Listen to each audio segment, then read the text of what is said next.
Selamat datang di Pojok Santai.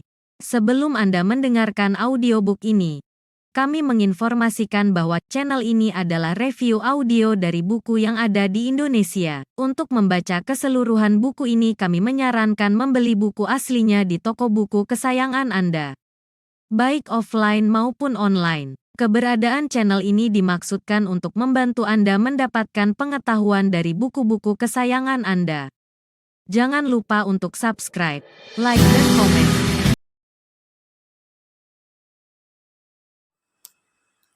Selamat datang di Pojok Santai, channel khusus yang membahas komik dan novel dengan cara asyik. Andika atau Pendekar Slebor mengajukan pertanyaan yang aneh dan asing bagi Cokorde. Kiranya, apa yang ditanyakan Andika? Yuk cari tahu di video berikut ini.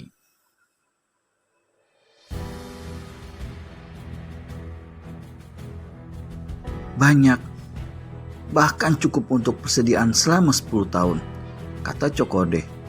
Kenapa? Nantilah Paduka tahu. Yang penting, tolong bawa juga beberapa tabung tinta untuk perjalanan kita nanti. Tutur Andika tak peduli pada keheranan membludak Cokorde. Walaupun masih belum mengerti tujuan Andika, akhirnya Raja Buleleng ini mengangguk juga. Hari itu juga pasukan besar dipimpin langsung Cokorde Ida Bagus Tanca berangkat menuju Tabanan. Untuk mempersingkat waktu perjalanan, seluruh pasukan dilengkapi kuda. Mereka terdiri dari 50 prajurit pilihan yang gagah berpakaian prajurit Bali, lengkap dengan tombak, tameng, dan golok panjang. Sebagian membawa panah karena mereka juga jago bidik kerajaan.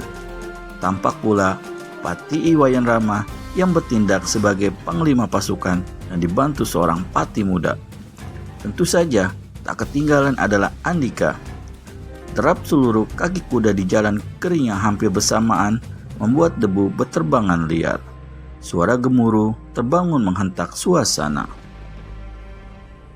Rombongan besar itu sudah bagai raksasa, siap mengamuk. Sudah sejak tadi, rombongan pasukan kerajaan Buleleng berangkat ke kerajaan Tabanan dan tanpa diduga kerajaan Buleleng kini dihentak oleh puluhan penyusup berkepandaian tinggi. Mereka rata-rata adalah para bajingan musuh rakyat yang telah dikumpulkan Ki Rewerontek selama di Tabanan. Sungguh suatu pukulan telak bagi kerajaan Buleleng. Manakala para prajurit andalan sedang dikerahkan ke Tabanan, kerajaan justru diserang. Dan sungguh menyedihkan jika rombongan Cokorde pulang disambut dengan gelimpangan mayat prajurit pengawal istana dan para petingginya. Hal itu mungkin saja terjadi karena serangan para penyusup itu dipimpin langsung oleh Ki Rewerontek sendiri. Seorang datuk sesat yang tak mungkin ditandingin para pati istana. Hea! Gempur! Teriakan haus darah orang-orang bayaran Ki Rewerontek menghentak istana. Setelah memanjat benteng istana tanpa diketahui, mereka menyulut peperangan terbuka. Korban pertama adalah para petugas jaga. Kemudian mereka menyerbu bagai air bah ke dalam istana. Prajurit pengawal istana yang tak menduga sama sekali serangan itu jadi kalang kabut. Mereka tidak gentar karena sebagai prajurit sejati memang tabu bila mesti gentar.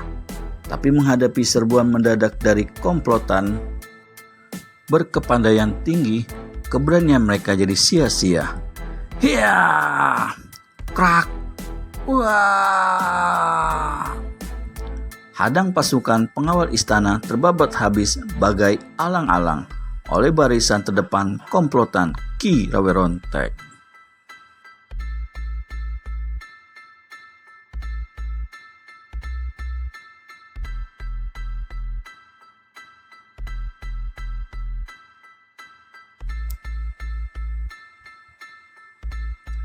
Jika para prajurit bertempur sebagai ksatria yang rela berkorban nyawa dengan membela negara, maka komplotan Ki Rewerontek bertempur bagai sekumpulan hewan buas haus darah.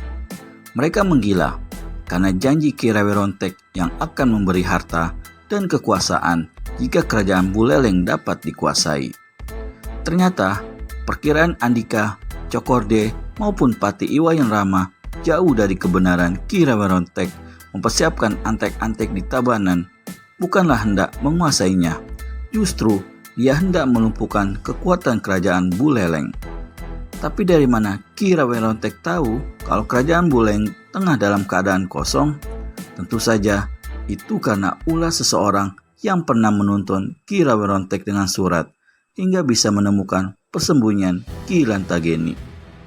Orang itu mengirimi kabar lagi kalau tidak ada salinan lontar seperti dikatakan Andika. Juga dijelaskan tentang rencana keberangkatan pasukan kerajaan Buleleng ke kerajaan Tabanan di bawah pimpinan Cokorde. Maka makin mantaplah niat Ki Rewironstek untuk kembali ke kerajaan Buleleng, mewujudkan impiannya menguasai kerajaan tersebut. "Tumpas semua prajurit yang hendak menentang," seru Ki Rewironstek. Suara tokoh menggiriskan itu kini sudah jelas terdengar, tak lagi seperti dulu saat masih ada sisa luka melingkar di lehernya. "Hancurkan! Kita akan menjadi kaya dan berkuasa. Hiya! Pret! Bles! Des! Ah!" Nyawa demi nyawa terlempar dari raga. 10 nyawa prajurit istana mungkin hanya terbayar oleh 1 nyawa anak buah Ki Rewironstek. Mereka memang terlalu tangguh. Darah dan cabikan daging para prajurit pun menodai wajah bumi. Pasukan kerajaan bisa musnah bila terus digasak peringas seperti itu. Menyadari hal ini, salah seorang prajurit mencoba menerobos keluar istana dengan kudanya. Begitu berhasil, kuda itu digebah kencang untuk menyusul pasukan Cokorde, namun tak luput tubuhnya sempat tersabet golok salah seorang penyerbu. Kuda prajurit itu terus berlari kesetanan, menembus belukar, memotong padang ilalang, mencoba membuat jalan pintas. Debu tebal tertinggal di belakang kuda jantan gagah ini. Sementara luka menganga si prajurit terus mengeluarkan darah menetes di sepanjang perjalanan. Setelah cukup lama berkuda di jalan dalam apitan sepasang bukit, si prajurit akhirnya bisa menyusul rombongan pasukan kerajaan Buleleng. "Paduka, tunggu!" seru prajurit itu terengah. Seluruh rombongan menoleh. Mereka menatap kaget pada prajurit yang baru tiba dalam keadaan menyedihkan. Wajahnya memucat, banyak kehilangan darah. Bibirnya bergetar, seperti juga cuping hidung yang melepas napas terengah satu-satu. Di dekat Andika, prajurit itu terjatuh dari punggung kuda. Andika segera menangkapnya dengan sigap setelah mencelat turun dari kudanya sendiri. Hup! Dengan hati-hati, pendekar Slebor meletakkannya di tanah. "Apa yang terjadi, prajurit?" tanya Andika. Apa yang akan terjadi selanjutnya? Temukan jawabannya di video selanjutnya hanya di channel Pojok Santai. Segera subscribe dan tekan tombol lonceng untuk mendapat notifikasi video terbaru dari kami. Terima kasih dan sampai bertemu kembali.